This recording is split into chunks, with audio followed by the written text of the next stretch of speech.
ತ್ರಿವಿಧ ದಾಸೋಹಕ್ಕೆ ವೀರಶೈವ ಸಮಾಜ ಕೊಡುಗೆ ಅನನ್ಯವಾಗಿದೆ. ಶಾಸಕ ಜನಾರ್ದನ್ ರೆಡ್ಡಿ.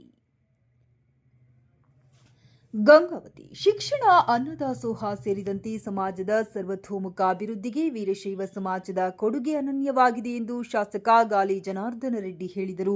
ಅವರು ಬುಧವಾರದಂದು ಅಖಿಲ ಭಾರತ ವೀರಶೈವ ಮಹಾಸಭಾ ಸಂಸ್ಥಾಪಕರಾದ ಹಾನಗಲ್ ಕುಮಾರೇಶ್ವರರ 158ನೇ ಜಯಂತ್ಯೋತ್ಸವ ಪ್ರಯುಕ್ತ ನಗರದ ಶ್ರೀ ಕುಮಾರೇಶ್ವರ ಜಯಂತಿ ಮಹೋತ್ಸವ ಸಮಿತಿ ಶ್ರೀ ಚನ್ನಮಲ್ಲಿಕಾರ್ಜುನ ಮಠ ಕೊರಳ ಮಂಟಪದಲ್ಲಿ ಆಯೋಜಿಸಿದ ಶಿವಯೋಗಿಗಳವರ ಪ್ರವಚನ ಜೀವನ ದರ್ಶನ ಸಮಾರಂಭ ಉದ್ಘಾಟಿಸಿ ಮಾತನಾಡಿದರು.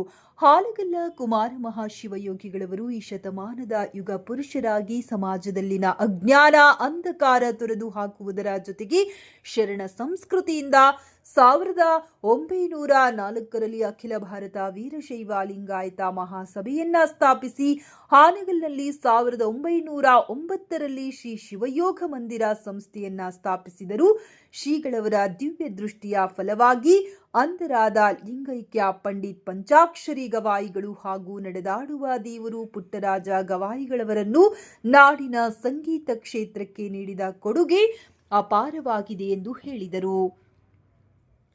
ಸಮಾರಂಭದ ದಿವ್ಯ ಸಾನ್ನಿಧ್ಯ ವಹಿಸಿದ ಮುಂಡರಗಿಯ ಶ್ರೀ ಅನ್ನದಾನೇಶ್ವರ ಮಹಾಸ್ವಾಮಿಗಳು ಆಶೀರ್ವಚನ ನೀಡಿ ಕನ್ನಡ ಸಾರಸ್ವತ ಲೋಕಕ್ಕೆ ಶಿವಯೋಗಿ ಹಾನಗಲ್ ಕುಮಾರ ಮಹಾಸ್ವಾಮಿಗಳ ಕೊಡುಗೆ ಅಪಾರವಾಗಿದೆ. ಈ ಹಿಂದೆ 158ನೇ ಜಯಂತ್ಯೋತ್ಸವವನ್ನು ಮುಂಡರಗಿಯಲ್ಲಿ ಆಚರಿಸಲಾಗಿದ್ದು, ವ್ಯಕ್ತಿಯಾಗಿ ಬಾಳುವುದನ್ನ ಕಲಿಯಬೇಕು, ದುಶ್ಚಟಗಳಿಂದ ದೂರವಿರಬೇಕು, ಜೀವನದ ಮೌಲ್ಯಗಳನ್ನು ಅಳವಡಿಸಿಕೊಳ್ಳುವುದರ ಮೂಲಕ ಸಮಾಜದ ಉದ್ದೇಶ ಜಯಂತ್ಯೋತ್ಸವ ಹೊಂದಿದೆ ಎಂದು ಹೇಳಿದರು.